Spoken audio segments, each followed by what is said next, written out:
Hey, what's up, guys? I'm here with an intel report. We're on the sidelines with Zonic. We're over here by Astralis. They've got a hell of a day to kick us off here against the Renegades. But let's start with the slower stuff, right? Let's talk about you and your relationship with the Intel Extreme Masters. I have a lot of history with the Intel Extreme Masters and just ESL in general. Some of it has been good, but as you can see on the pictures, my former team, except for Astralis, of course, is missing. So obviously we have had some great history here, but I would have loved to have won myself as a player back then. There's still chance. There's still a chance. I mean, hell, there's Ave as well as Wimp running around here too. So I think perfect time is now. Yeah, definitely. But I think they are quite busy trying to repair the damages of North. So hopefully they have their work cut out for them. Well, you guys might have your work cut out for you. We don't know. This is Astralis. That is a world-class team. Let's kick it off with a little bit that's been on everyone's mind. Let's talk about the addition of Magisk. Emil is a really cool guy. The way that he has adapted to our playing style and just to how hungry and motivated he is it's a dream coming true for us. He has really boosted the team, and he is listening and willing to learn, and just like a perfect student for me, so to say. Well, there's also a little bit of buzz about Dupree and Device being back in selected roles that they were known to fire on all cylinders with. Can you talk to me a little bit about that? Yeah, we switched back to Device being the main op. We tried that in the major, didn't work that well. It was quite difficult for me to analyze that part because Dupree was really good in practice before the major. So I'm happy that we are back to Device with the main op, and now we have Dupree in his entry fragger role. So I'm really happy to see that everyone on the team is really satisfied with their role. So yeah, now we just need some time to get Emil integrated into the team. Progress moving forward. Well, I'm going to have to ask you for a quick selfie before I give it back to the guys here at the desk. You guys can also join along at home using hashtag IEM, so make sure you do that, right? Take it away, Alex. Thank you so much, Stunner. I like the photo face. Either way, they're talking there about Astralis. Yeah, the hashtag's IEM. Should we do it? Yeah, let's do one. Let's see if we can do a better selfie than Stunner. Hang on, let me turn Are we taking this? I like funny pictures. You are the master of selfies. Yeah, hang on, wait. Let's get my pop socket out. There's no way you can find that. Anyway, okay, here we go. So what are we going for? Silly? I fun? like silly. Silly. Okay. I can't do anything. And now you'll find that at the hashtag IEM. Yeah. Hashtag promo. All right, guys, we love you. We do. And now it's time to talk a little bit about the double Ds, Device and Dupree. They aim to please. Talk to me. They always do, and now that they're back as the star roles of these teams, we just heard Zonic touch on it. Dupree gets to go back to his original roles, or the ones that he's most comfortable with. Now that Kirby has, you heard that little bit of banter from Zonic, right? About rebooting North after he just dogged the boys. He just went, oh, see ya, peace out. But they seem happy with it. Now, I'm curious if they're actually happy with it, because Magic's Boy coming in, when he was a part of the North roster, I heard murmurs that the squad wasn't too happy, with the way that he would approach his aggression. So the fact that we have this now Device, Dupree combo, they're back in action, they're back in the form, we're back in their original roles, or the ones that suit them best. With the Magic's Boy, potential aggression coming in, it's a good mix. We have a solid mix for this Astralis team, and the future is bright. Yeah, I mean, Zonic was talking all about his work ethic as well, which is something that Astralis have been striving for a while now, Yanko. Absolutely, and someone like Zonic, it's interesting how him, Ave, and Wimp are on the same team, and now they're poaching his players, and he's giving them a bit of fire in the interview. Glaive also, talking about interviews, pointed out that with Kirby and Dupree, Kirby was basically taking some of Dupree's roles, so Dupree had to adjust. Now with this change, albeit it was forced, right, upon them, Dupree can go back to his natural role, and Magis can come in and do what Dupree used to do. So that's what Glaive means when he says the roles are a bit more clear-cut now, and Zonic as well, like everyone's comfortable, the Device back on the main ops, so it's going to be very interesting to see this new look Astralis. Yeah, and you can see that these guys do not play each other at all. I mean, if you bring up their match record, I mean, you can see that, this is actually where the amount of times we've seen the new roster play. The Renegades 17 roster maps, with Jacob, okay. So they haven't really played together a lot, but they got a lot of practice in Kiev, right? Because of the best of 3 format, and they had to do the reverse sweep. Plus, they played a couple of Pro League matches. Jacob flew in, and I think they had like 24 hours of practice when he landed from Europe. So they haven't played a lot together. But I was actually talking to Ustila yesterday, and he said Jacob is gelling with the team personality-wise very well. You compare that to Naf, who left. I don't think they got along at all. Now, look, I don't want to be spilling too many beans, but the personality between Naf and the rest of the Renegade squad seemed like, you know, night and day. It didn't seem like there was too much cohesion there. So the discrepancy in skill as well. So I wouldn't really mind the odd personality here and there. He's going to carry me to victory, as did the Renegades win the Star Series tournament back in China in autumn of last year. So obviously a big hit for Renegades, especially considering Jacob is not going to be a full-time member. He's here to help them out for a couple of months. I'm not sure if his contract is 3 or 6 months. 6 months contract, but it does. I think they used the trial word. So let's not get into this. We do have to start talking vetoes. I do not want us to run out of time with those. But yes, Jacob has been around for a while, and good to see him back on at these main stage events and showing what he's good at, which is certainly popping heads. Yeah, and talking about vetoes, we have a different format as well. IEM rolling back the years. First they had the round robin format, which we didn't see. Now they have the GSL one, which seems to be, you know, inferior to Swiss, even though I think it actually is the better one. So obviously the first round only is going to be best of ones. Best of threes all the way after that. So this is a good thing for Renegades, obviously, being the underdog, right? They get 3 vetoes in, and they can get on something they're at least comfortable on.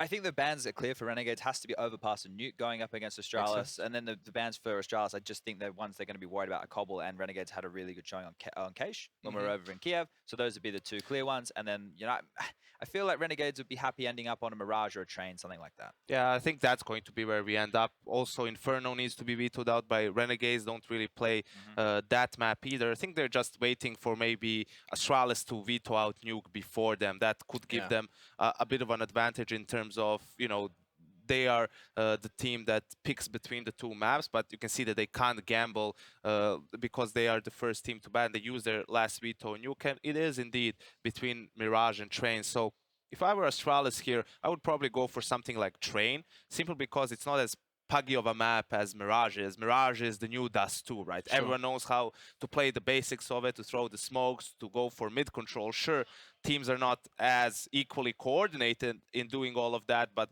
you know, you win the pistol, you go for some screamy gun rounds, you can get off to a good start. While on Train, you really need that teamwork and coordination. That's not a bad shout, especially, you know, we've seen the effect of one player, you know, you add in one roster change, how much that can affect a team. You're not going to be, you know, absolutely fantastic on one of the more technically strong maps like Train. But we have to mention that the first round games are best of ones, and this is Renegade's best chance for an upset, right? Sure, Astralis on paper, much better squad. Head-to-head over different rosters over time, Astralis definitely have, you know, the upper hand in that regard. But this is a best of one. Renegades have been looking hot. Both teams are relatively unknown quantity right now. And 2 of the factors that are big for me for this Renegades team is Ustilo's entry fragging strats have definitely been, stats have been on the up and up. And JKS, he has now returned to his original roles. Now that Naf's out of the squad, he can play slower, more lurky, anchor bomb site roles. And his stats are definitely looking a lot hotter too. So those are 2 big positives. And you know what I'm taking away from these conversations is there's a clear trend that both with Astralis and with Renegades, we've used the term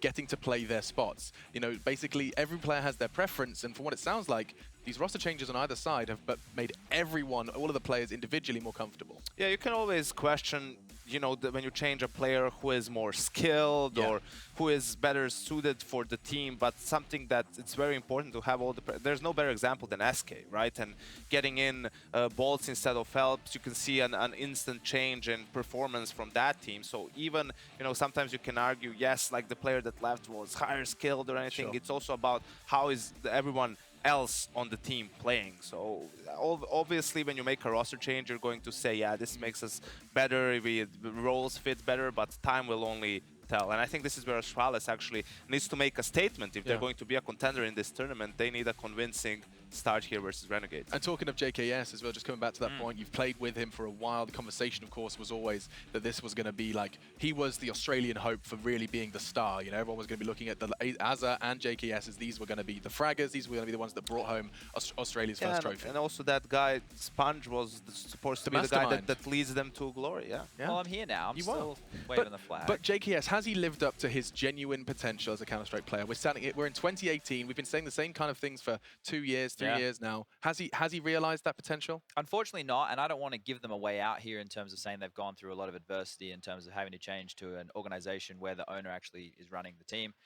One where, you know, there's some factors like, hey, people keep getting replaced and they have to deal with these new rosters all the time. But the fact of the matter is JKS hasn't been consistent in the performances that we need from him. And that's the same with Azza. They both need to lift their game consistently. And I agree with Chad. That's very much hindering for a player, right? When you have constant roster changes, you don't have stability in terms of in-game leading as well. Look at Nav, the best example during his time in Optic, or even Tariq and Rush, right? When they were struggling to find that fifth guy, the in-game leader, their individual performance dropped significantly from everyone. And now you can see them, they're all doing great in their new teams. But that being said, I think it's become clear after the last 2 or 3 years that JKS is not a simple, he's not a Nico, right? He's not this mad talent that people may be, you know, questioning, okay, maybe he is that good, because even if you have those like team issues, you could still excel. You know, Nico was in Mousesports, Simple was in Flipside, Hellraisers, right? So I think that has become obvious, but whether he can be better than this, I think with a stable roster, maybe. For what I need from Justin is for him to go from being a beta male to being an alpha male, right? Because he is a Counter-Strike player that can frag, and he has instincts for the game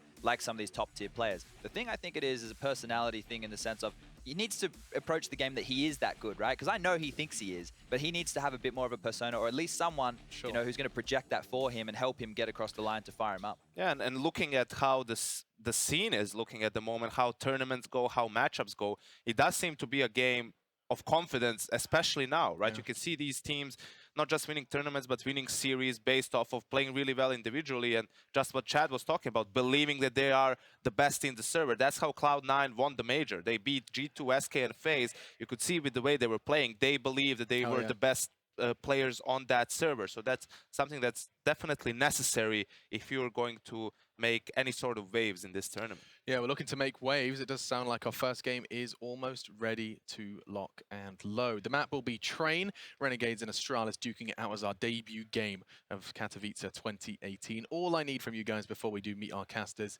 is simply one thing to watch out for. What are we looking out for as we venture into Train, Chad, with Renegades and Astralis? Renegades just need to come out, and Yanko's already used that buzzword, but confidence in their approach. They need to have a really strong game plan. I want to see them taking the fight to Astralis. I don't want to see them coming out too timid. They need to be confident in the fact that they can win this game, that they've done their preparation, and that they have the individual players to step up when they need it. Now, that sounds very vague, but the sense of the matter is they are the underdog. They have the best of one, and there's best opportunity here. You have to be confident. You have to think you can win this game. I'd look out for the teamwork in Astralis. They were one of the most fundamental teams we've had in recent history in Counter-Strike. So look out for them and the cohesion they're going to have. All right, then, let's get into this one. The first map will be Train. The fist bumps are in. It's the Aussies taking on Astralis, and now we introduce your casters. She's been out getting chicken dinners, but now she's hanging with the real winners. Please welcome Pansy with Moses. Wow. What a welcome back to casting CSGO, and what a great game to begin with as well, Jason. We have, you know, a lot to be seen here. Convincing win was certainly banded around as a statement when we're looking at Astralis, that they need to get off the blocks with a good start here. Yeah, definitely. They have been disappointing. This would be a great way to start out for them. We are having some opening duels towards the center bomb site, and here they are hitting towards that inside site. Rustillo is going to be up top, and now he's pushing up. And look at Astralis, the aggression down these lanes. This is quite nice so far. The bomb is being planted, but Renegades has handled this very well. Well, we're going to see if they can keep handling it. Rustillo there, exceptional work from him, claiming 2 kills already. Xyp9x and Device being left worse for wear, as dupreeh now left in the 1v4. Yeah, this is not ideal. Obviously, he's just going to have to bail out of this one with a kill, maybe transition over to something, but Renegades with the opening pistol run, you like to see that. They've managed the aggression super well at that inner bomb site, and that's a good start for them. Yeah, absolutely. Great step in the right direction. Get this one started off well. And you know what? Renegades is always exciting to me as a prospect, isn't it? 'Cause you look at the roster, you're like, maybe this is the time. And as said, and as the desk definitely highlighted, best of ones, they can really thrive at pushing themselves forward. And you got to see them a little bit at Kiev, I can imagine, you know, in between the monster amount of games you casted. I mean, there were quite a few, wasn't there? It's like when I look up the team history, I'm just like, oh, that was a lot of best of threes. It was painful. It was really cool. It's one of those things like, this is the coolest format in the world, and then it was just like, oh, this is actually a lot of games. Yeah, but it seems to do well for these guys. I guess it's, you know, the trial by fire, right? You have to kind of just grind through it. Yeah, and Yanko brought it up on the desk. It is good to just have that many games out of the way. I know a lot of teams that made roster changes really liked it because it's just a way for them to get way more practice in officials with a new player than they would have gotten otherwise. So in that sense, it was perfect for these teams. And a team like Renegades bringing in Jacob, trying to get him acclimated. I think the big thing to look at for Renegades is one of their players who's been the most exciting, and I always hype him up every time we see Renegades play, is Nifty. And he kind of has exploded onto the scene to be a very impactful player, but he had like a very weak event individually in Kiev, which is very worrying, especially with the loss of Naf. Now Jacob played well at times to kind of overcome that, but you need Nifty as an opper, especially some of those games where you knew his op was going to be a critical factor in them winning. He was very quiet, so this is a tournament where I think he needs a bounce back. Yeah, I think a lot of these teams need to make statements, right? Like all of the Astralis coming into this previous title holders for Katowice, they need to prove that this roster swap, they weren't the ones getting dumped, right? After you, let's say you fall out of the relationship, you're the one who kind of gets dumped out of it. You start hitting the gym, you start getting the better outfits going on. You want to come out and seem like you're the winner in this if you're Astralis. And I mean, so far it seems like they're doing pretty well for themselves. It hasn't been the worst start in the world, but again, this is the kind of big one. Again, they need to really kind of pull it together and kind of push the way through, and this should be a convincing win if you look at it just kind of as is on paper, but it's never how CS goes, right? Yeah, they're still close enough to their dominant period where everyone was they were fighting for that #1 spot in the world in a lot of people's minds. It's still close enough to that we hold them to those standards. And obviously with 4 players still returning from that lineup as well, with just Magus coming in, you still hold them to that same standard as well as the previous one. So for them, it's just all about, it is about getting back to that level, because they in reality, they aren't in that conversation anymore. They just can't be. They definitely fallen down. It seemed really swift, didn't it? If you guys are wondering, by the way, there is just a technical pause coming in. We're not just chilling out looking at players. We told the players to stop. We want to catch up. It's been a hot minute, right? It really has. It's I haven't enjoyed it. Wow, Anders is really hurt right now. He's such an emotional man. Anders is probably eating a pizza at this time. Oh yeah, he's distracted. Is he like tuna pizza? Isn't it? He eats a lot of tuna pizza. It's just not right, is it? It's not. No, it's not. It's not the life that you want to be living. But I mean, for now, it's there's been a technical pause. I think it's just like getting the headsets right for them, making them feel comfortable, because you don't want to start off the day feeling bad, having any sort of distractions. So get it done, get it ready. I think we're almost ready to start it up. No, tell a lie. Almost is what I'm hearing from Dupree. He actually spelled it almost. Close enough. Yeah. Well, I mean, if you want to go back in, we can even dive deeper into Astralis, some of those issues. Are we diving deeper? We can. I mean, I don't want to focus. I know Chad called one of the Renegades guys, a beta male, which seems a bit harsh. But the thing is, he can get actually, away we can with go it in to on a that degree. one. Yeah, he has, because he knows all of it. And also, they're not going to reply anytime soon. You know what I mean? They're playing games all day, so it's like you might as well just get the digs in while no one can reply. Exactly, and they don't go back and watch the pregame segment, so he's in the true. clear.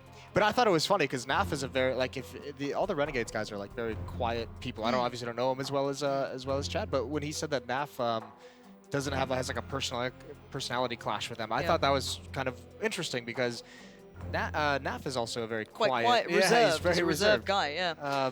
It's interesting. But that's the thing that we don't often get to see is real team dynamics. How do these teams actually gel? Are they actually friends? Because I think it's a bit of a misconception sometimes that everyone's best friends when they leave the game. I mean, you play in a team, you do the best you can, you get on with your teammates. But I mean, do you actually gel chemistry-wise? Do you actually have that element, and does it make a difference? I guess to a degree it can do, but other times you just got to move on with it as well. And with the schedule and the team houses and everything, you eat, sleep, and travel together. Yeah. And especially these Renegades guys, when you think when they moved to the States and they were living in Vegas, they've been living together for like 3 years now. It's a bit intense. All us casters are on the road constantly, and everyone. And we're all still mates. Of course. Still mates. Yeah, not sure what's going on. We'll hopefully get an update soon. I think we're just waiting on Renegades now to feel happy. Astralis are good to go, so it's just those guys. But yeah, overall, I don't know what to say. We're coming how about that shade that Zonic threw? I love to see that. It was perfect, wasn't it? Zonic's a funny guy. Yeah, he's great. We need more of him to just do some interviews. Yeah, well, he's probably got the most personality on that team. Well, Dupree's good in interviews. Wow. Yeah, wow, way to go. You've gone in hard. You're like, Chad, set the bar. Let me smash it. Hold my beer, Chad. Here we go. Wow, that's mean, dude. Yeah, well, Dupree's a funny guy. Dupree is a funny guy, but he's not willing to, talk some smack and throw some shade. Should we try and get it out of him a bit, We could. Like, spice it up? Yeah.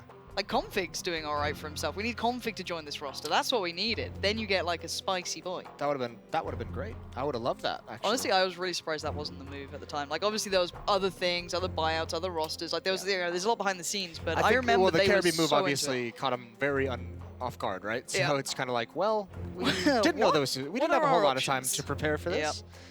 But no, it's an interesting jump, isn't it? Right? Like, because I remember not too long ago, a while ago, before they went into their massive dominant kind of streak when they're building up towards Astralis, I know that they were You know, when you see a young talent like Config really starting to come into his own, you're like, It's a bit scary. damn, Yeah. we might need this guy.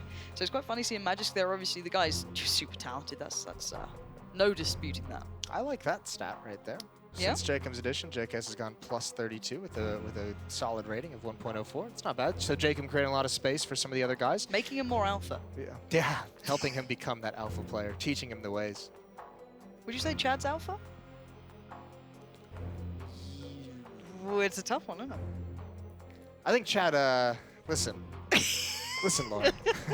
I don't like this line of questioning. No? No. Oh, okay. I have to Alright, spend we a lot of time with Chad. Oh, that's true. You want to remain best friends, of course. Yeah, Team chemistry on the road. We'll talk about it, you know, when the mics are off. Off. Okay. If they're ever off, they're always Yeah. hot. Hot mics. Oh, it's been good so far. We haven't been found out yet. You know No. what I mean? That's the main thing. It's just what do people really find out? I think we're waiting on the admins to get over there now. So They're again. fixing a problem still. It's a little bit of a more in-depth problem than they expected when they began. Okay. Okay. So let's talk about Astralis and the roles, eh? Let's have a little deep dive on that one. Are you liking it? Are you Am I liking? well-versed? Well, it's gonna be real simple. Let's keep it real light for now. Dupree back to what he does, and Device back to AWPing. Are we happy? Are we not happy? Do we think it's kind of a band-aid on a gaping wound at this point? Like, is it enough to kind of pull them back to It's where they were? obviously going to be impactful because that's what was happening when they were having a lot of success at the beginning of last year. I still am of the mind that I would rather see Device on an an AK-47, or at least more than he currently is. I think it's kind of interesting seeing a lot of teams, you know, and maybe this is in reference to a lot of the Team Liquid where they said we're going to go away from that that dedicated AWPer kind of style of play. A lot of teams getting away with like 5 rifle strategies, and I think Device is so good on it. He can be so much more dynamic with it. That would interest me to see them maybe not have him AWPing as frequently and just pulling it out situationally. But still, that kind of idea of Dupree as an AWPer, he had like that one great event where he just blew up and Went out, exploded and yeah. was crazy. That you can't expect him to be able to keep up that pace. It was, I think it was after one of the events where, I think it was after like one of the more major events. I was talking to him about it. I was like, you know, you went from pretty high points to having like a really tough time, and it was just purely, even though he's you know, he AWPs, it's not like you don't AWP when you're playing CS. Occasionally you might give it a go, but I mean, trying to go toe-to-toe with people who are dedicated to it, like, you know, the best in the world. The mind games alone are next level, and you know, even just trying to keep that into your repertoire and keep that in mind was super difficult. So I can imagine that was turning back his mind. But it looks like, Guess what? It looks. We're ready. Ooh, Back in the room. I'm loving it. I'm loving it. The music suddenly got a little tenser as we are getting close to this one. Sign back up. The countdown has begun, so we can stop talking nonsense, which is always nice. Yeah, because the world is watching. I hope not. You made me nervous. Well, you still had a good start to the pistol round, and if you want a quick recap, if you're just joining in, the pistol round was won by Renegades. Obviously, it was a quick hit towards the inner bomb site for Astralis. Yusila with those 3 kills played a big part in slowing that down. They did get a bomb plant though, and because of that, you're not going to see any real purchase on the Astralis side. Mostly Glocks. No investment into the Deagles, no utility purchased up, so they're going to want to go for that AK-47 buy in the next round.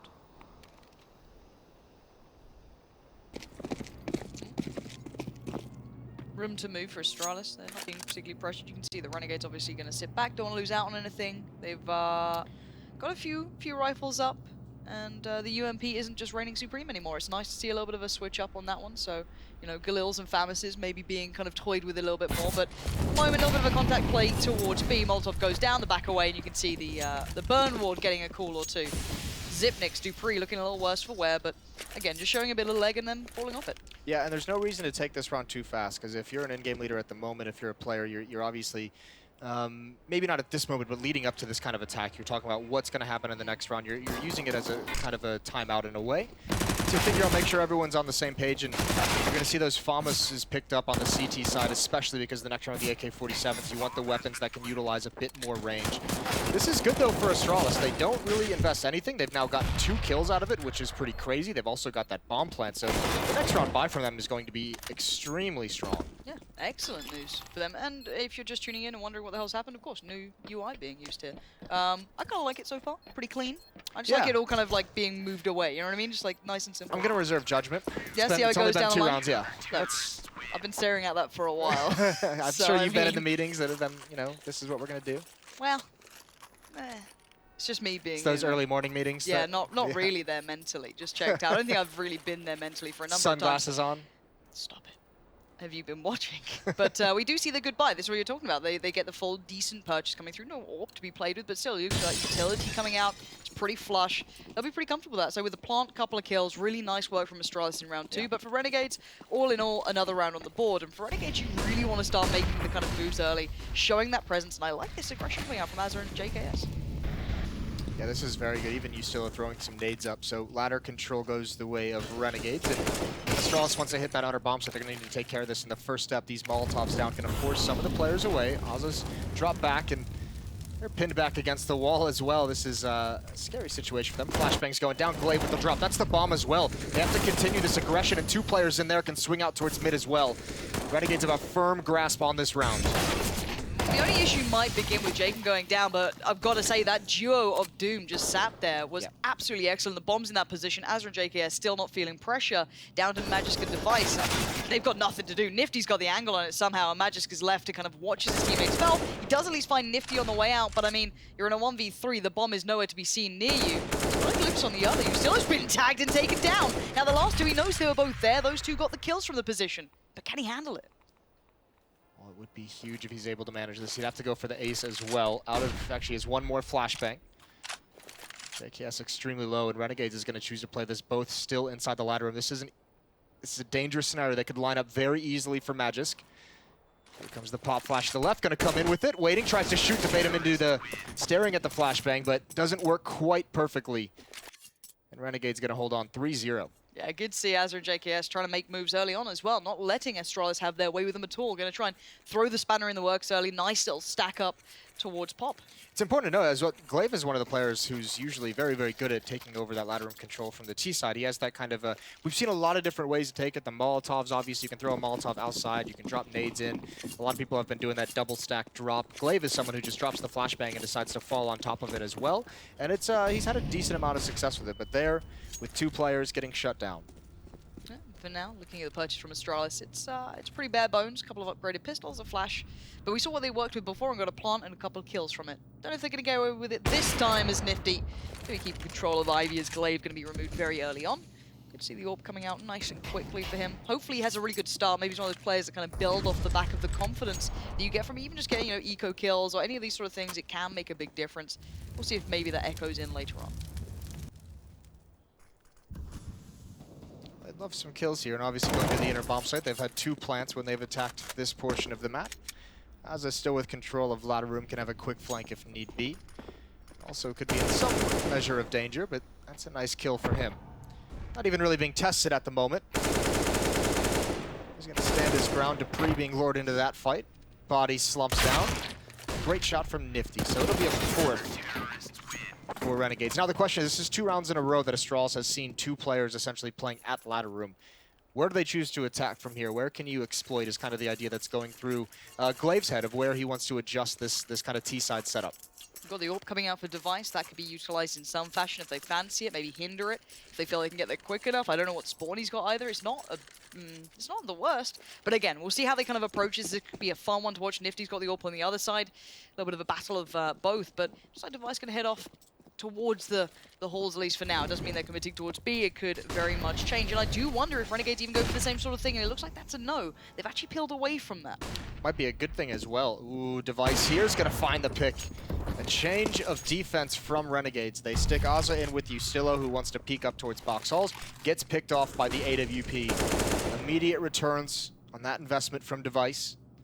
And now Astralis, this is where they like to slow things down. You can see on the mini-map as well, Nifty, that number 2 man, getting aggressive with his own an off angle in towards T-mid. Dupree's going to have to be careful how he plays this. Yeah, this could be huge. If Nifty can maybe stay alive, get to something along those lines, they could maybe stem the bleeding of this round right now. It looks like Astralis are in the hot seat. Magisk has joined Dupree, so they seem incredibly aware this is a possibility, considering how pushed up these players have been. And look at the late aggression as well coming out from Jacob. He's going to put himself That's towards Bob. bold. Going through the smoke as well. That is a bold, bold play. Could pay off, though. If Nifty can get this kill and stay alive, he'll be able to wreak havoc on this attack. Oh, the timing on that Molotov could be great as well. Nifty going to at least hinder the approach. Glaive getting picked up as well. This is not going so smoothly for Astralis again in this round. Back to the 4v4 and 30 seconds left. And yes, this is going to be interesting. Bomb now heading over towards B, but JKS and Azza, they've held firm here. 2 players inside. This is such a disgusting read from Renegades. This is going to be tough, but that's a great kill for Magis. Zipnix has spotted out Azza. They had everything they could have possibly wanted. They shut out the other 2 choke points that Astralis wanted to attack, and still just can't manage that defense. Great hit, great opening kill for Magisk. That's the firepower you're looking for in a player. Just to walk into something that's set to actually still dismantle what you're doing and then just completely run through it. That's perfect from him. Kind of being able to throw a player into a situation like that. Because you got Dupree who can do it. You know, said to be an entry, fragger every now and then. Certainly fits that role. Also, the rifling duo between the 2 of them. Because that's what you had in the previous roster with Kiebi. That's what was the main duo for them. Now, it's hard to kind of have those set roles in that way when a strategy like that gets thrown to hell. When you want to attack the outer bomb site, you get delayed by a Molotov, you lose a player in ladder room, and you're kind of just like, all right, we just have to go inner. And it's basically just whoever's that first man running in has to do the job, and Magis does it great. Yeah. Zipnik's lurking out upper as well. With that 1 kill, makes his job much easier. First round on the board for Astralis. Now, Renegade's still going to be fine with 4, and one thing that they can have continued success in this half so far has been their ability to control ladder from the CT side. So that's one thing they can hang their hat on. That's still a very critical issue for Astralis to kind of figure out and solve.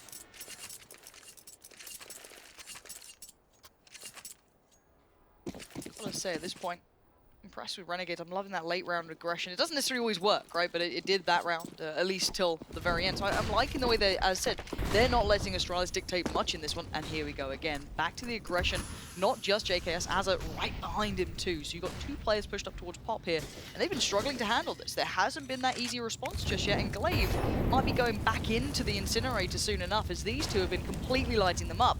But for now, Astralis still plenty of options. And look at Dupree. He could be maybe making a little bit of a wander here if he fancies it. But at the moment, just eyeing things up, see if anyone's going to make any plays. And for now, JKS does find Glaive as again, he tries to make the play, but Dupree now sets in. It's not just Magis who can do it, it's Dupree as well. But look at this, Jake can wait so patiently to strike. Zipnix does get the bomb down, but Jaken's worked his way in excellent positioning. And now behind enemy lines, that is superb from him. 3 players completely decimated as Magis now has to find 4, and that Molotov might just be his downfall. Yeah, that is so superb from Jake, and he's quiet with that play. A second Molotov, and Magisk is going to back off. Astralis being able to find entry that time into the inner bomb site. But again, shut down. Beautiful play from Jacob. You have to say as well, Glaive now 0 for 3 in trying to get that kill in ladder room. He has not had any success whatsoever. They still should have been able to win that round. It's just, there's a mistake though. You have to be able to clear that. 2 players push up that lane. The Opera gets on the Pop Doctor, or that first train, and no one actually clears out the other side of the bomb site. That has to be taken care of at some point. A little surprised. Caught off guard, maybe. I mean, fair play to Renegades. They've actually read it well enough to have 2 players at the inner site the previous 2 times Astralis have hit it. So they're doing a very good job. It's that buzzword they talked about on the desk, the confidence to take those fights and make those kind of risky rotations and positions. A little bit of a different look here for both sides.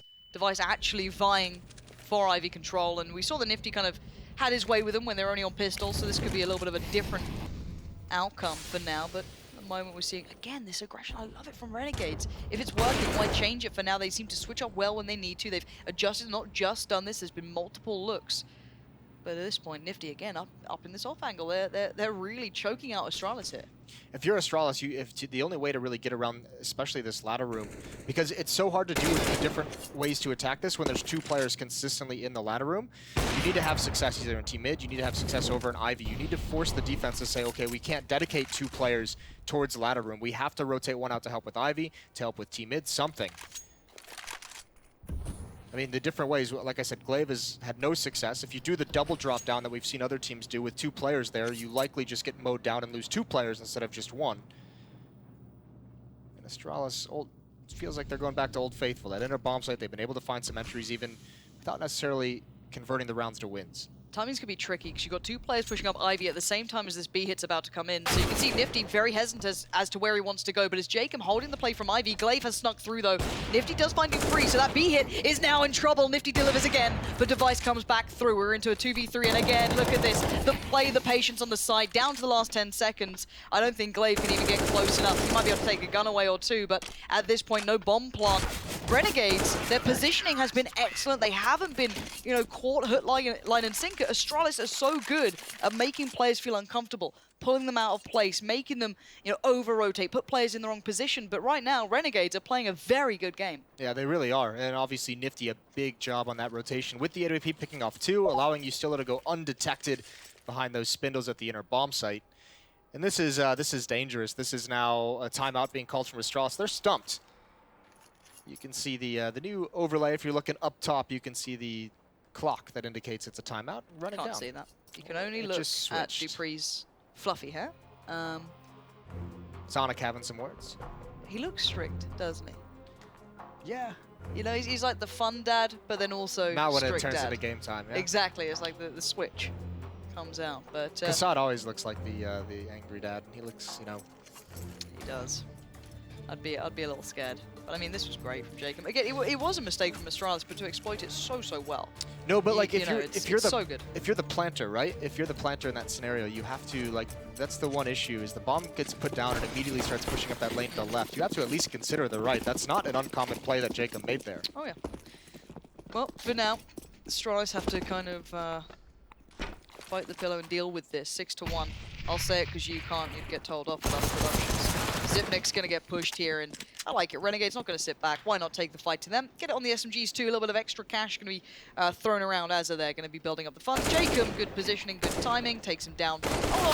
And it looks like a nice clean sweep thus far. No plants, no kills. It's all Renegades, and they really start striding in the right direction.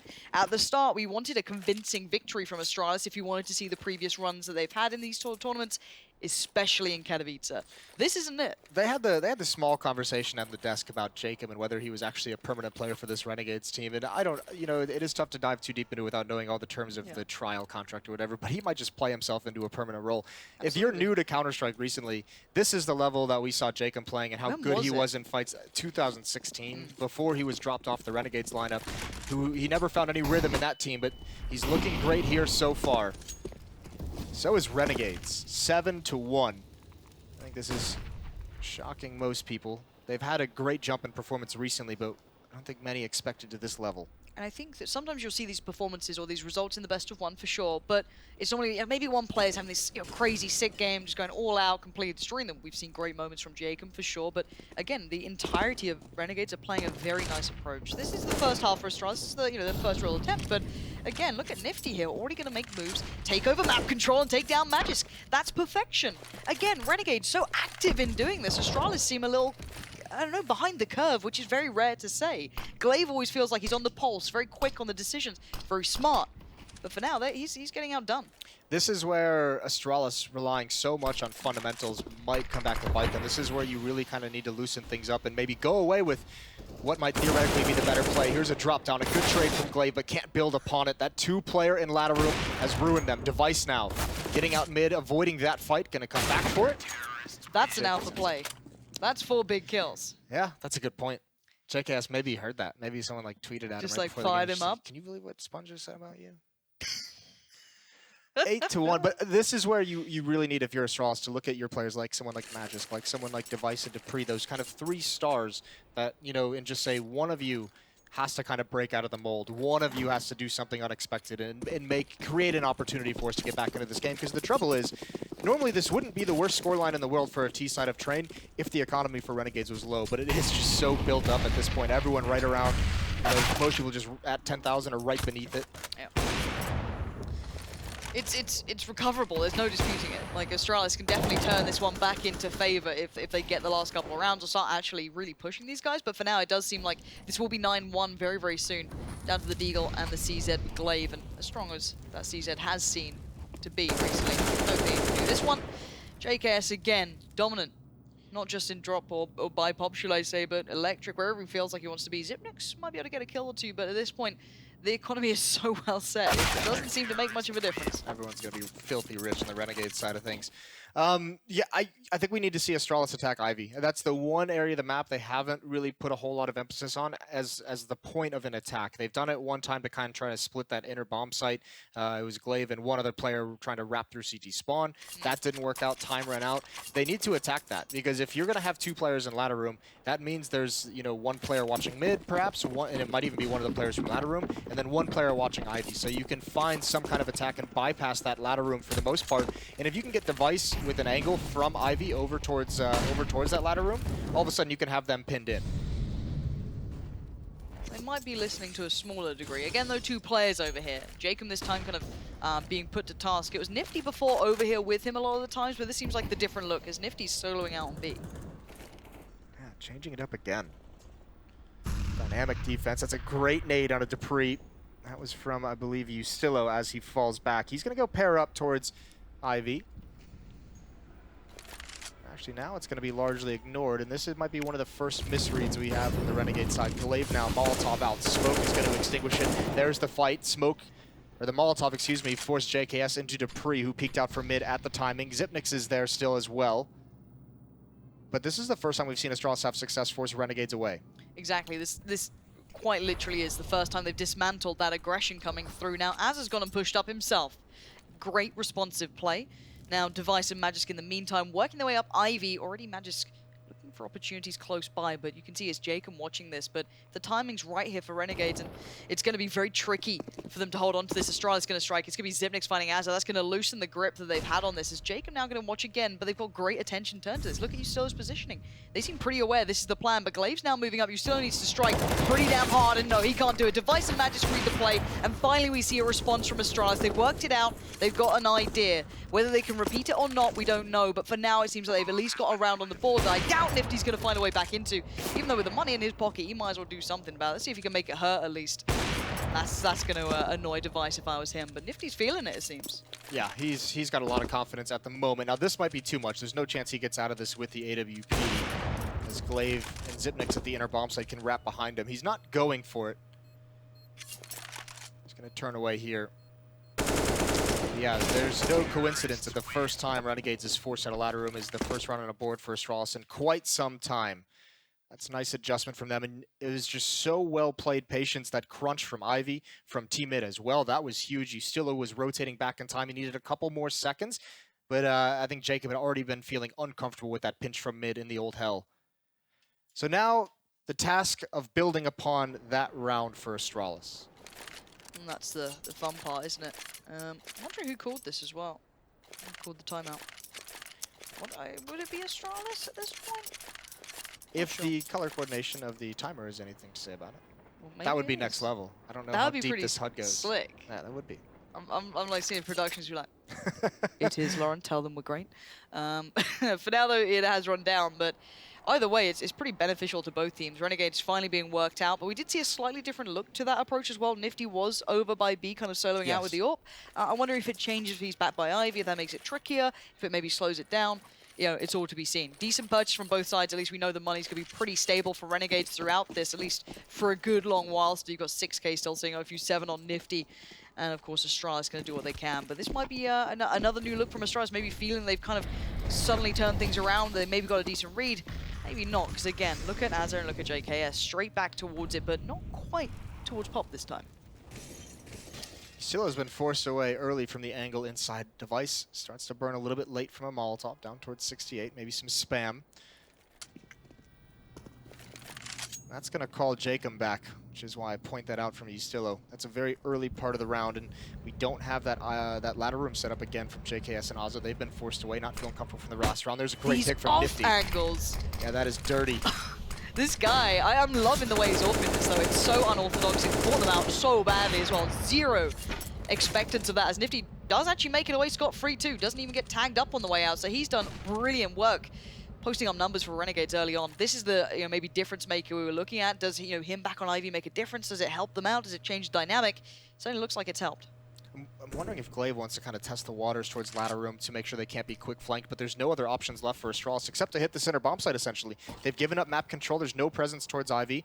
They're scared away by Nifty. There's no presence in T-Mid. Bomb is inside, 30 seconds left. With the doubled up defense, Jacob and Ustillo here, there is some utility being thrown in towards the ladder room and towards outside. No one's rotated there, so it's just these two players.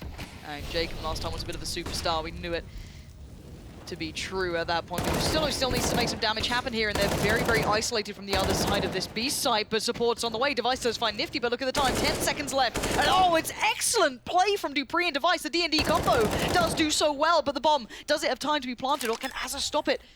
It's just been planted now. Device in the 1v1. Azza works his way close. Device, though, does he have the angle? It looked like he had an idea where Azza was, but it does not matter. Azza strikes well, and they do keep control of this game. Oh, dupreeh almost pulls that in their favor. That was sick wrap around the bomb train from him, but a really nice job. Nifty gets caught off guard.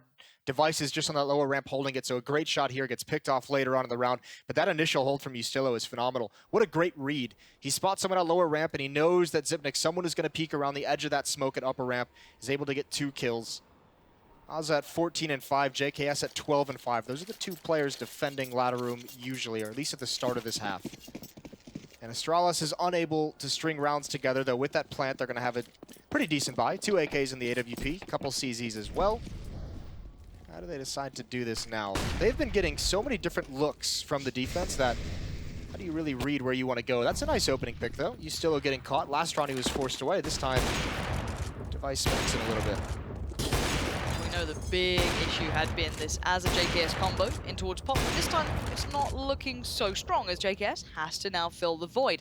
Pulling himself over towards B, leaving 3 towards A, as Astralis now still taking their time. They've not really made moves anywhere. They've got a little bit of presence now building towards Ivy, and we've seen that pressure, when we haven't seen Nifty in that position, has, you know, maybe built up a little bit. That was one of the rounds they actually got done, but Jacob's no slouch here. He's been playing a great game.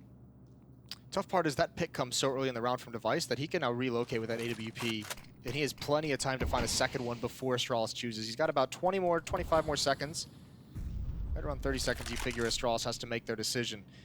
No utilities used to force Nifty away from the angle. We saw this earlier in the half, but it didn't really amount to anything. Meanwhile, Jacob has had a lot of pressure on him over here towards Ivy. Got to win this battle against Magisk, and he does. Nifty, meanwhile, got 1 kill. And even though Device is in position, that Molotov forced him away. This round should be over. Should. 30 seconds. How bad do you want it? Zipnix goes in. He gets the job done. All right, 2v2, 26 seconds left, bomb in hand.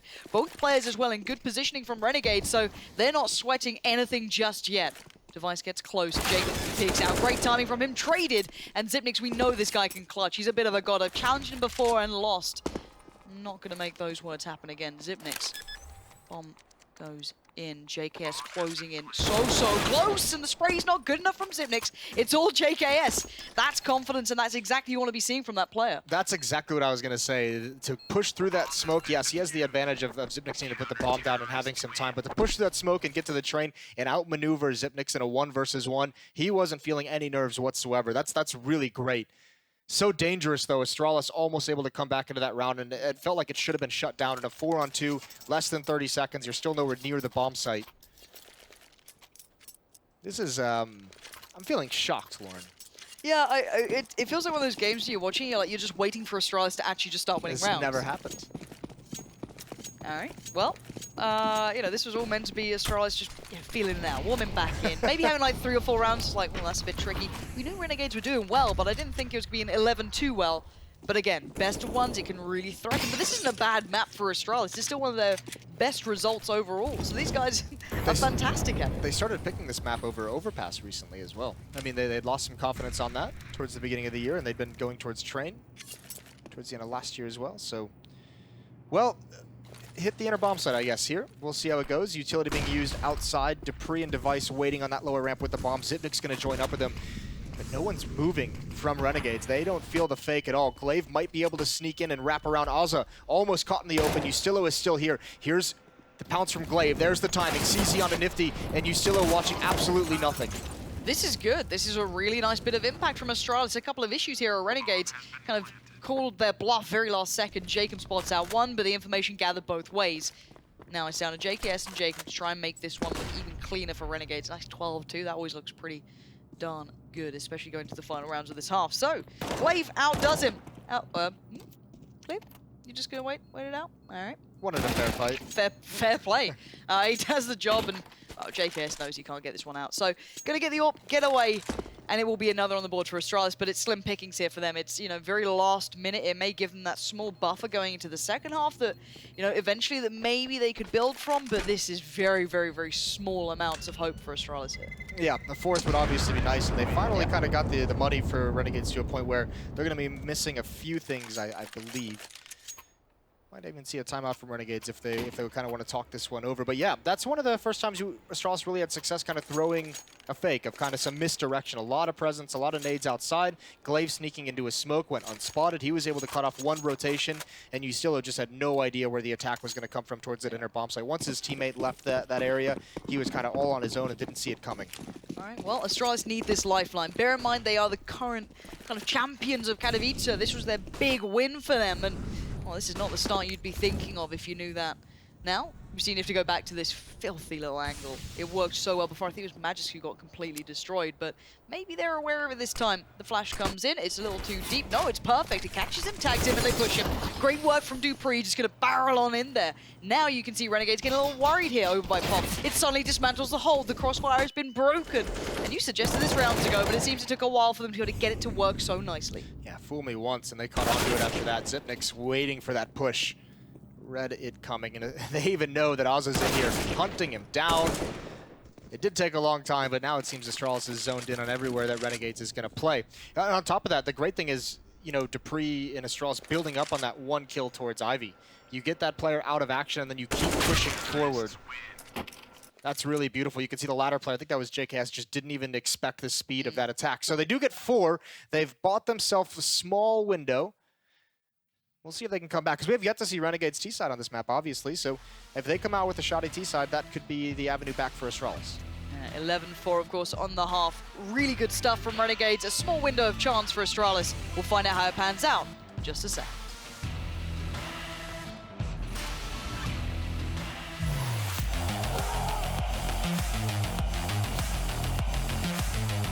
Intel Extreme Masters.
Welcome back to IEM Katowice. Bear in mind this is day 1, the group stages have begun, and would you believe it, 11-4 on the half. Now, you'd seen that and not known the teams or which way around I'm saying, you'd probably put it in Astralis' pocket against Renegades, but no. It's 11-4 to this side, and they've really been playing a very nice game. But we've yet to see that T side. We don't know how Astralis is going to come out of the gates, but Astralis know they need to really get going now. Renegades did have the luxury of being able to utilize their entire playbook for the CT side. Never had any issues with their money or their economy until the very last round of the half. So here we'll see what happens if Astralis is able to apply some pressure. Molotov smoke out.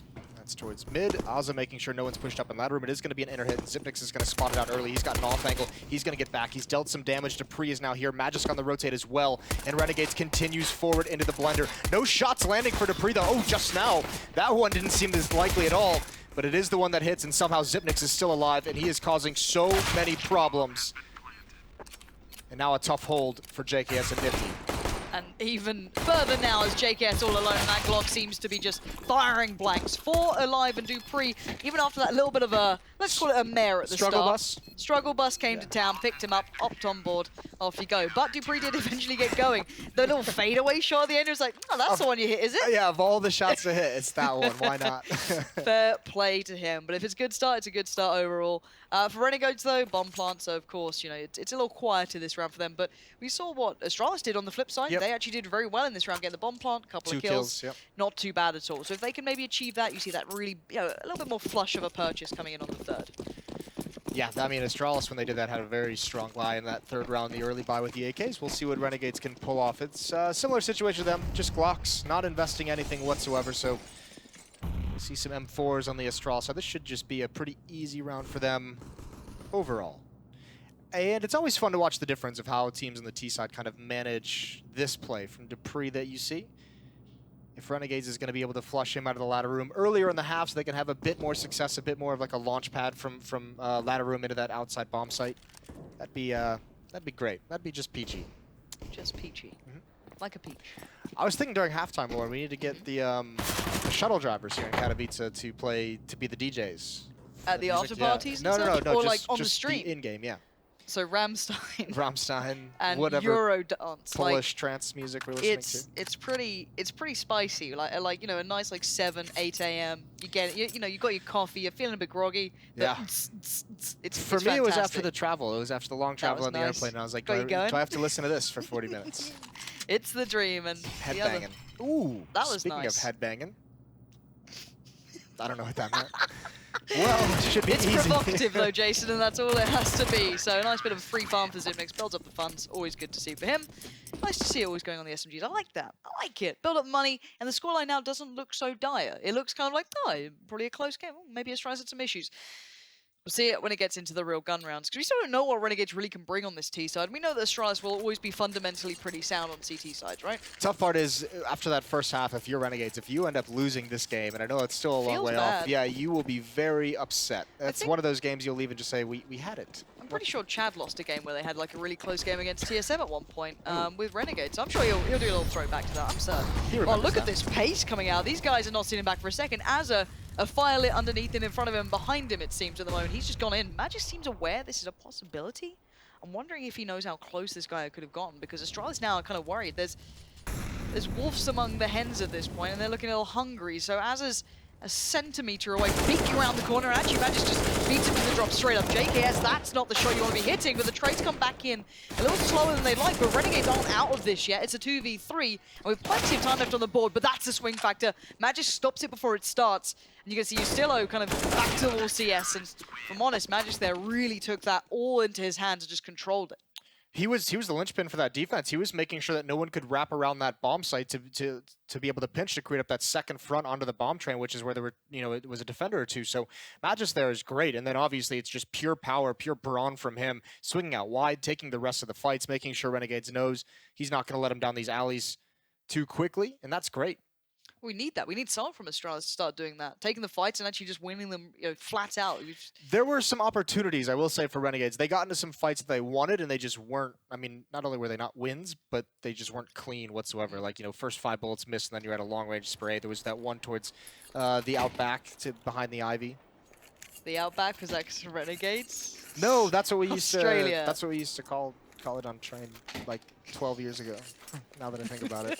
How many people do you just- think remember that now as well? That's the best part. I don't know. Probably none. No, But, just you. you know, it Just just, it's one of those things that just slipped out before I could really stop it. And you hate it when that happens.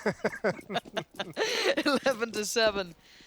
Oh, it is group stage. You can still feel it. At the moment, though, Renegades, as said, they had a little bit of a tricky start there. They didn't quite get much going. Very aggressive into the gun round. They have a couple of rounds to play with until it's, you know, worry town. But Astralis, on the other side of things, need to cement themselves back in this game. They need to show that, you know, you can't just run it as we will punish you from start to finish. So Renegades have to keep that in mind. But for Astralis, just keep the pain going. Keep the pain going. We'll see if it can happen. Deagle's out, and here's Glaive with some pressure on him. He's forced away, and he's still kind of toying and seeing what he can find in towards ladder room, just seeing if he can gather any information. And Astralis not really offering a whole lot of mistakes for Renegades into this round. Will be, I mean, this is where you have to imagine as well, one of the dangers, someone who had a great first half was Nifty. Hit some very nice shots. You'd hope that continues onto the T side as an option for Renegades, because you could see there were a couple rounds when Astralis was really kind of locked out of any kind of bomb site, any kind of success. They got that op in Device's hands. He was able to find them a couple picks, provide them with some chances. Nifty might have to do the very same thing. Deagle's getting a couple kills. Ooh, that's a great shot from Jacob, and thankfully the nade comes in to end it before he can build upon that. But all of a sudden, very quickly, it's a close game. 11-8 now. Renegades still in the lead, but it's dwindled. Yeah, drastically too. It feels, you know, quite some time ago till we saw that very one-sided scoreline. But it's all you need in this is that good start, get the first couple of rounds under your belt. Renegades kind of floundered a little once it got to the gun round. I don't mind them going aggressive. I actually kind of like it when you just kind of try and catch them out. If you're banging out the shots, why not go for it? We do see the ult back on Nifty. That was a big, big factor coming through for them as it was having a big CT side. So if they start filling it out again, we could have a really good game on our hands. But let's look at the CT side too. Dupree trying to do a little bit of what was done to them back to the others. Pushed up towards Pop. Zipnix and Device over by B, and the rest kind of playing it out. Glaive showing a lot of presence over by Ivy too. Still and Nifty look like they want a challenge towards Inner as well. Dupree's not going to commit to that fight quite at this stage in the round. That'd just be silly. Ustillo is still in those box halls, keeping that part of the map controlled, and here comes the double drop. We'll see. Dupree's going to have a really tough time. It's kind of just shoot the player on the bottom, hope the second one falls into it, and it's just like that. 2 headshots, bomb down. Huge advantage in this round for Astralis. Which makes it look easy, doesn't he? Justillo, though, going to test the waters by B. Now spots out Zipnix, but again, with the bomb in such a bad spot, it's going to be so hard for him to get back into this. JKS, though, going to do what he can. Dupree getting a little overzealous, working his way around, trying to make some more impact happen, but he already did so much. That's actually a massive overextension for Dupree. That was not necessary. Obviously, Renegades still have to be worried about a player, and they're going to go for the double drop again. No one's going to be there this time.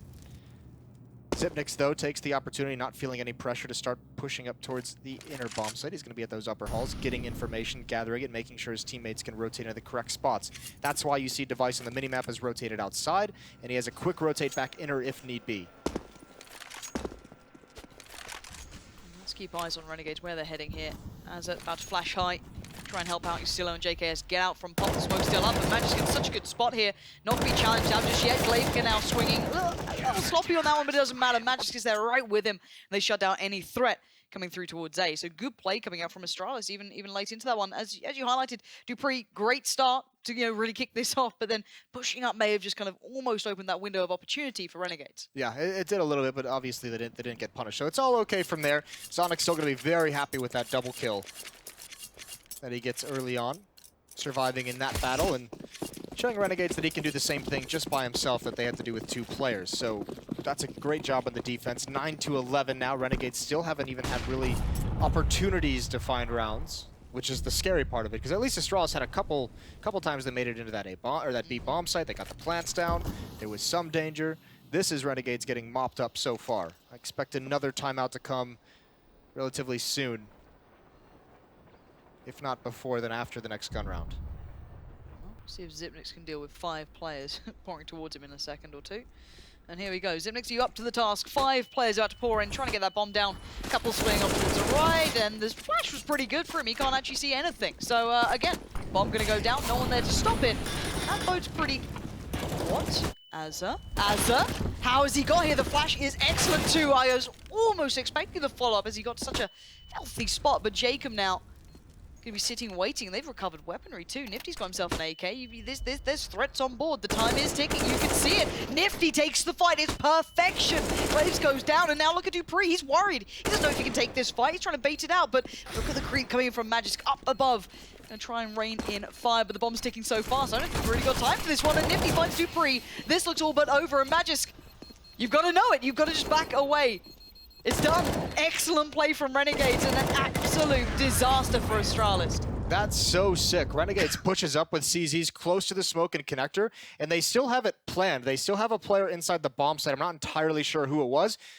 Timing those flashbangs so Alza could come through that smoke. He says, okay, I'm ready. Throw a flashbang over the smoke towards high up connector, and then just pounce through, get the one kill. You almost could have built upon it. And then Nifty as well.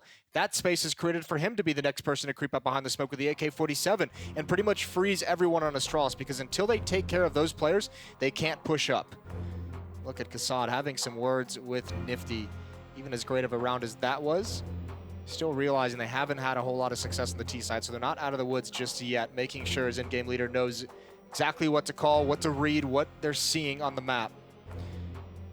This is also dire times for Astralis, running low on funds. Yeah, money is starting to get tight. Still a decent enough purchase into this round. It's the one following off the back of it. That's where you start to see them kind of having to pinch every penny and try and make the most of it. And now Renegades on the other side have a really good purchase too. At least we get to see the orbital, the Molotovs. I'm wondering if that can actually make a difference, because it felt so scrappy in the last round. It didn't feel like something you can orchestrate and make happen every single time. So again, looking for that consistency as Dupree pushes up. As Zipnix again over by B, all on his lonesome. Yeah, they're going right for this. And actually, Dupree has so much information pushed up. He's going to have a quick flank. He's been hearing the footsteps. Device rotating back.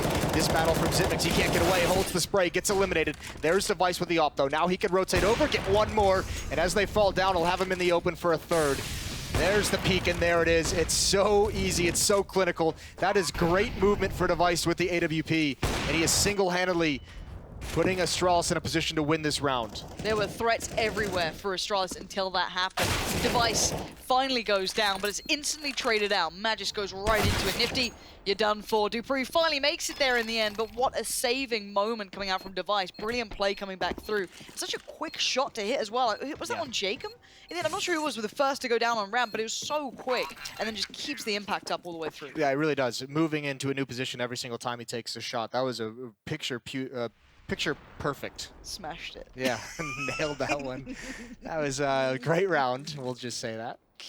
Words are hard, I don't like the call from Renegades, though, especially if you're going to be that loud and fast above ladder room. Like, you either have to force Dupree back if you're going to have that many players there, or you've got to at least be quiet so they can't cheat Device in. I mean, he was rotating in very early on, and the only reason why it seemed like it was awkward is because they actually rotated, I think it was Magisk came in first, and they switched positions with him to bring the op in, which turned out to be perfect, obviously, but still, Renegades telegraphing that hit. Just a 5-man hit, no map presence anywhere else, and now Zipnix atop of the nade. This is easy. No plant's gonna be happening. Zipnix gonna stand his ground. That's perfect. 4 kills for him. Yeah, really nice. And we are almost back toe-to-toe. 12-11 now. Astralis have built back into this. It's felt a little I don't want to say sloppy from Renegades, but it doesn't feel as well constructed. That CT side was perfection. The way they played out feels like a completely different team to what we're seeing on this T side. It feels very rushed. And I'm hoping we get to see something a little bit more kind of constructed, or something that seems like it's got weight to it. Yeah, a lot less imagination and creativity into this T side from Renegades. I mean, obviously being shut down in certain regards, but it doesn't seem like they have the same kind of game plan that they did on the CT side with dynamic looks that they're providing the opponent. Nifty trying to get an opening pick with that boost, and this time it's Magisk in ladder room. There's one thing out here. Dupree, I think he's seen it all. He has. Just don't stack near Dupree, I think, is the thing. Don't go towards Pop when you're on top of someone's head, because it seems like he's very good at that. So Dupree getting so much room now, so much control back for the CT side. That light was actually blocking Nifty's view, which is very weird where that boost was. So he actually, I don't even think he had a chance of spotting Dupree out before that kill came in. So Alza was just free kill, essentially.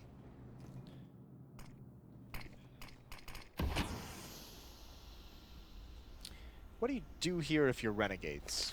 That's the question they're trying to figure out right now. Jacob and Usilo taking over box halls. But again, dupreeh has just been such a menace on this T side. He's either in ladder room, now he's in T mid. They just have such great positioning. They can react to almost any situation. Here's another smoke coming in. Renegades wants to beat it, and dupreeh's going to challenge, and he's going to win. JKS is up next. That's the bomb down. That's the round over. Yeah, dupreeh's starting to get fired up. You can see him wanting to take these fights, getting to these positions, and really limit what Renegades can do. And they are now down to 2 players, and it looks like Device even has eyes on this too. dupreeh gets a little bit of contact from them, but he doesn't have to overstep. He's got the bomb. They've got 20 seconds. They cannot leave here. Jacob might be able to sneak out for a second, but not without someone locking him down. This is a very tough situation for him, but overall, Astralis really getting a hang of things here. Finally stopping this one. We did want the convincing win, but a win at this point is perfectly fine. Yeah, I mean, at this stage in the tournament, a win is a win. It doesn't matter how you do it, especially considering how impressive Renegades has been recently. This T side notwithstanding, they have looked solid. And now, yes, I think dupreeh just had enough in that first half. He was just like, all right, I'm going to challenge every single choke point. I'm going to take pretty much every single fight I possibly can. And it's working at the moment. He even overextended that run. After he gets the first kill, he goes to swing in towards T mid, and Nifty's holding the angle with the op. He could have gone down there and given up the equalizer. Ends up not, and getting great position eventually. But 12-12, so Kassad using another timeout. They did save all their timeouts from the first half. Maybe Kassad actually, knew they would need all 4. Maybe. It's just phenomenal coaching. So much foresight. Money is going to be a bit of an issue going forward for Renegades. They have very little left. So, I mean, they've been making minimal impact, barely any plants. I mean that round win came at a tough time because, I mean, obviously resets the losing bonus, which still hasn't built back up. And by the time it does, it feels like this game will be out of way. But the big thing is exactly what you just said. It's the bomb plants. Not even having success of really getting into sites. They've only got 2 plants in this half. One was on the round they won, and one was pretty much a round they didn't even have a chance of winning, but they still got the plant. And without those, you're not going to have too many buys. They're in that weird cycle where it's rifles, pistols, rifle, pistols. They haven't challenged Ivy. They haven't really done a full execute towards outside. All they've kind of done is hit the center bomb site. You're going at Zipnix here. He's the best player in the world at this role. And you don't want to get dupreeh going either. It looks like he's starting to build into it. Again, it feels like they've just told him, just do what you want almost. Just play that mad aggressive game. If that's what they need, then maybe that's it. That's maybe going to get him confident enough. I don't know, but it has gifted a gun over to the other side. There's no armor to supplement it. But for now, Glaive's position is paramount. Mind you, Stillo, Azza does strike back, so it is a 2v3, but everything still sits very favorably with Astralis. 2 guns now going to be split between the remaining Renegades players, but look where the bomb is. It's not left where the massacre began, as Zipnix proudly waits on top of it. So again, this is looking very tricky for Renegades to find a way back in. There would have to be some jaw-dropping plays for Renegades to win this one. Magisk, this is a deadly off angle. 35 seconds left, and Jacob's going to challenge. Ozza's watching the flank, so if Jacob swings out wider, it seems like he's looking for this. That's a great flashbang. All right, well, Jaw hasn't quite hit the floor, but it is open. Let's move on. 2-on-2 situation. Yep. That brilliant flashbang. 15 seconds left. Now they just have to hurry. They do have a smoke that they've picked up, and here it comes. What's in their way? Zipnix. You didn't even need device.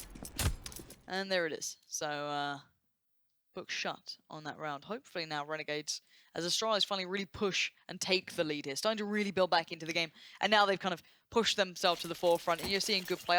Honestly, I like seeing dupreeh, kind of forcing himself to be this aggressive. Yeah. If you're going to put one of the 2 players in to do it, either Magisk or dupreeh, why not put it on dupreeh if he's feeling it or if he's frustrated? Send him in there and get him doing it. If it really throws off Renegades, if it works for now, fine. If there's maybe issues afterwards, then you've got to slow him down. But I mean, you've got to kind of wind him up and set him free. At this point, Renegades now need to really get around the board if they want to gain back into this one. But look at Glaive and Device. They seem to have read this quite nicely.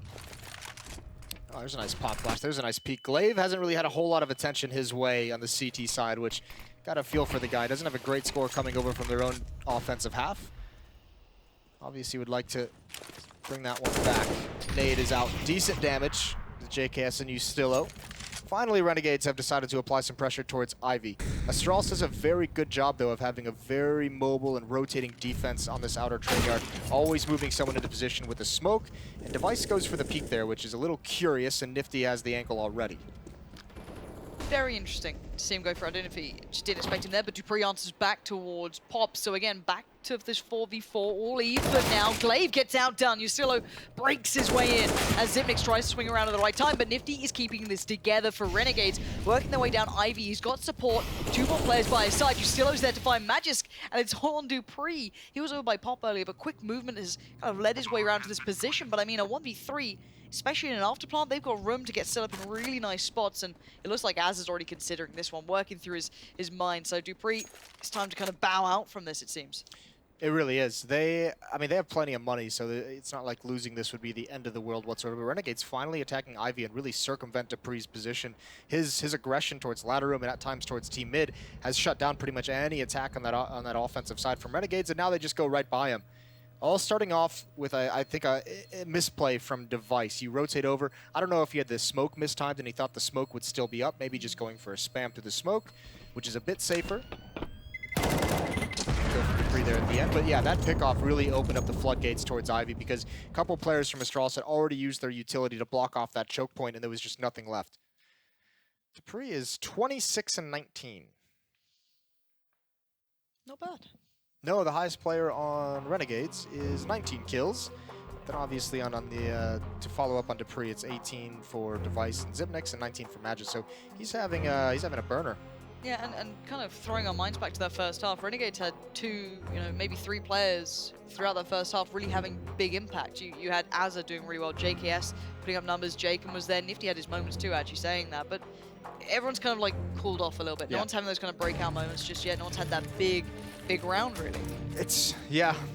Well, I mean, someone's going to have to do it eventually. It's 13-13. They need that, or they need just a well-constructed round again like they just had on the Renegade side. 13-13, of course, statements are made in the group stage. It may not be, how you want to be remembered throughout this, but it is still the best of ones, but you've got to get the tournament started right here, right now. So one of these two teams gets to say something pretty impressive. Either Renegades start off with a great upset, get themselves building, or Astralis, yeah, we had a tough game, but we came out, we came back for our title. So again, both teams so much on the line for this, just pride-wise alone. Now Device, let's see how he approaches it last time, outdone by Nifty. Renegades just going right back into what worked in the previous round, and that might be the read from Astralis as well. It's just, all right, Device push up, and that's nice. That's a great peek. Nifty, probably not even time to react. Device timing the peek with that flashbang perfectly, a huge advantage. And Renegades, do they continue to push forward on Ivy, or do they move elsewhere? And it looks like Yusilo considering to shift back towards Team Mid is called off. But now with losing one player, losing Nifty with that AWP, it seems like there's some confusion about where to go next for Renegades. Yeah, Nifty can be a huge player coming for Renegades, especially in this round. You can see him just going to create opportunities, but JKS not having the best of times there, and really not building much presence through from Ivy. It is only him working his way forward. Magisk is watching that from the back lines, but the rest of Renegades kind of eye things up towards A, at least for now, at least with the smokes. Whether or not they hit that site is yet to be seen, but Device finds Jacob so well. These aggressive off angles are paying off, and then some. Forced back by a Molotov, but there's more pressure coming in. Dupree instantly plays out, knowing the timing would be just working so well for him. And D and D combo, joined by Magisk at the end, will do just enough there. So 27 seconds was left on the round overall, but it seemed that Astralis from the very start had a real grip of that round. Renegades throughout this half never ever attempted to take care of Dupree. Outside of that one round, they got double killed when they dropped down. They've just largely tried to ignore that position, and it's going to come back to bite you. If you go to the outer bomb site and you haven't pushed anyone out of ladder room, you haven't taken control of it for your side, you're just going to lose. And that's what we're seeing from Renegades, is they don't want to fight him directly, but they're not able to get around him. So this is an incredible anchor performance on the CT side for Dupree. He's going to keep pushing up. Finally now, actually going aggressive at him, and they're getting there as quick as humanly possible, and Dupree, without a great spawn, has to be forced to play out of it. Unfortunately, they only have pistols and no utility, so they can't take advantage of this. The theory is nice, though. Yeah. The theory. For now, Dupree gonna kind of have a little look around. No one's actually gone down. They've gone right back up the ladder, but Renegades, I don't see them getting much done with just the CZ. There's no deagles, there's no nothing. Their money is completely in the trash. So for now, for Astralis, just going to try and not lose guns, not lose bomb plants. And again, just another harsh reset in that previous round they lose. They've got 3 players below 2,000, which even gives implications to the next round. Even though this is basically a full save, what are you even going to have to go to the next one? You might have to have some pistols or an SMG just so you can get the utility to use to hit a bomb site. I love this angle from the device then, just like expecting to jump across on main, just a little higher. But overall, shut down very quickly. Renegades really having to step on this T side. So if I'm Astralis, what I'm saying is the last time Renegades, each of the 2 rounds that Renegades has won in this half, they've ran the exact same strategy in the next round. They've tried to like build on it by doing the exact same thing. So if you're Astralis, if you're Dupree, you have to be thinking there's going to be an early engagement in ladder room. Like the game plan for Renegades is actually maybe even not with these spawns, so far away from ladder room. But you know, I think Dupree might be thinking there's going to be an early swing in towards ladder room to try and beat him to the punch there. Maybe we've found a little bit of the trend they like to go for, but look at the scoreline, it's 15-13. Astralis on the verge of a fantastic recovery with minimal amounts brought back in, and great work from Magis to begin it off with. Already Azza left absolutely shattered after a very poor start there, leaving just 4 alive with Renegades. Device playing behind the Molotov, wanted that peak. 15-13 and a man advantage for Astralis. This is really good news for them. What Renegades do now after having such a brilliant beginning to this game. Pretty heartbreaking, if I'm honest, for them, because they must have felt pretty confident coming into that second half. Jacob with an opportunity to maybe pressure Dupree away, but he does have the angle and wins the fight. We're back down to a 4v4. Now, that is not a great play from Dupree, but you almost can't fault him considering how much success he's had throughout the half there and how good of a game he's put together.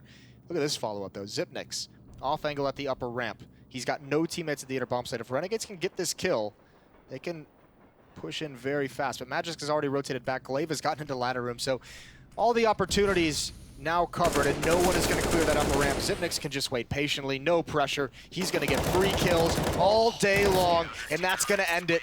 Triple kill from Zipnix, 16-13. Absolute heartbreak for Renegades, but what a recovery from Astralis. They had a absolutely atrocious first half. Coming into this with a lot of pressure on their shoulders, and they struggled. There's no two ways to put it. They got absolutely hammered on by Renegades, but the second half comes around, and where were the Australians? And, well, plus some. Yeah, both teams are going to have to be having a conversation about those T-sides. They were not that great. Either way, I mean, I think with Group A, that's a big win for Renegades to start with. We're going to go to a quick break. When we return, it's going to be the analyst desk. Vodafone presents the post-match. Yes, indeed. We're going to be breaking this one down. That was Pansky and Moses there. That's the quickest break I think we've ever had. Do you like that? Yeah, I We like like that to break. keep things Let's snappy keep here. the breaks quick. That's how we do it. So the points the casters are making is exactly where we have to take this, guys. Not only were Astralis having a terrible half, but Renegades, the heartbreak after going, was it 11 or 10 rounds up on the first half? I've been there before against been there? TSM when these guys were TSM. We started the T side and we were like 8-1 up, and then we lost the game 16-11. So this is very similar feels for me. But I need to be harsh on my boy JKS. I said he needed to step up. I said he's been looking better now that Naf is out of the team and he gets his roles. He had a terrible second half. He had a really bad second half, and he can't have that impact. He needs to be getting the frags on the board, and this is the chance that Renegades had. It was a big one. This is a big team, a big scalp to take, and a best of one. When you're in a lead like that, you have to convert. And not forgetting the format as well. You know, with this being GSL, every map apart from this one is a best of 3. You get a huge lead on a map that you can convert. You're 11 rounds up. You go into the half in a best of 1 that would have obviously kept you in the upper bracket. It's a sinking loss, sinking feeling for Renegades. Yeah, but we have to remember they did make the playoffs in Kiev in a full best of 3 scenario. So not fully out of it yet, but I think it speaks to our expectations.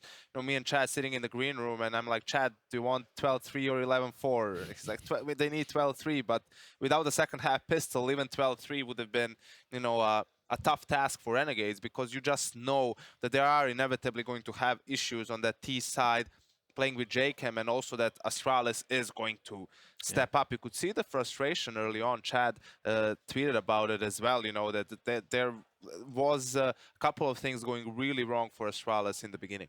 Yeah, and then we also got to see what works really well for Astralis, right? We saw some of the aggressions from Zipnix. Dupree just seems to be the master of pop dog no matter what you throw at him. Yeah, and on the other side of things, you saw inside Zipnix standing up time and time again, getting frags. Ustillo on their CT side was actually a bit of an issue for Renegades. He was getting picked off consistently, and I was surprised that they were even able to convert some of the rounds where he died first in 5v4 scenarios, because that's where Renegades normally really struggles. Sure. You look at the positives for the side, you bang on, it was the CT side. Device roaming with the AWP. Zipnix is the anchor on inside. Dupree locking down Pop Dog. all positives, but there are negatives here. They started super slow. They were frustrated, like they weren't adjusting. The double pop setup from Renegades was beating them every time. And it shouldn't be difficult to identify that because Renegades didn't adapt. They just kept playing the same setup. And eventually towards the end, we saw it get isolated. We saw the Ivy pressure come in. We saw them get pinched and then they got taken down. But it took way too long for Astralis. Not the start I think they were hoping for, Alex.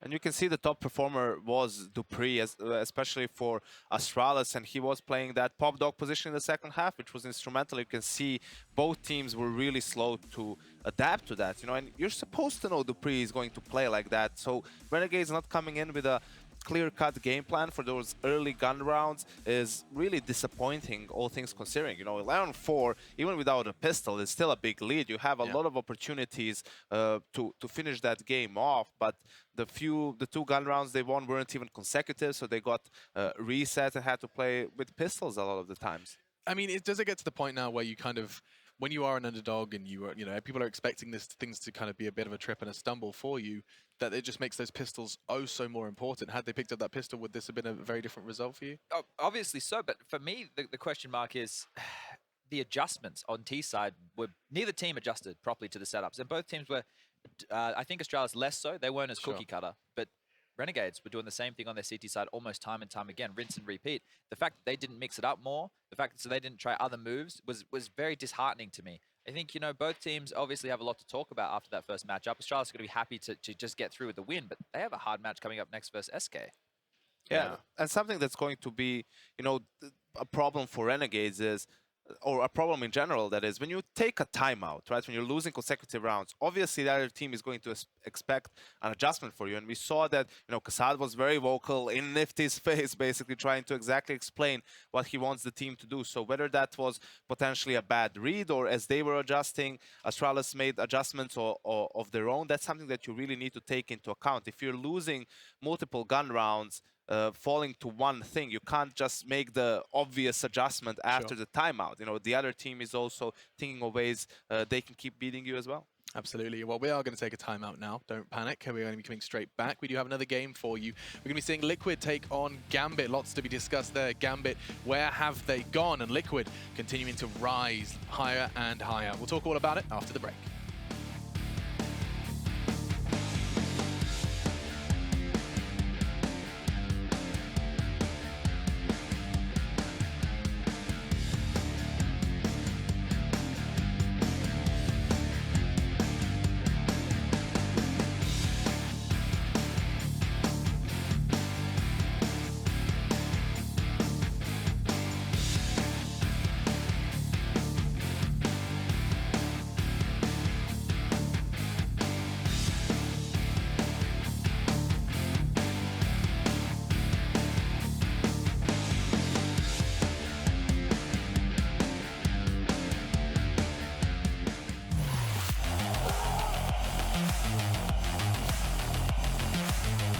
Intel Extreme Masters.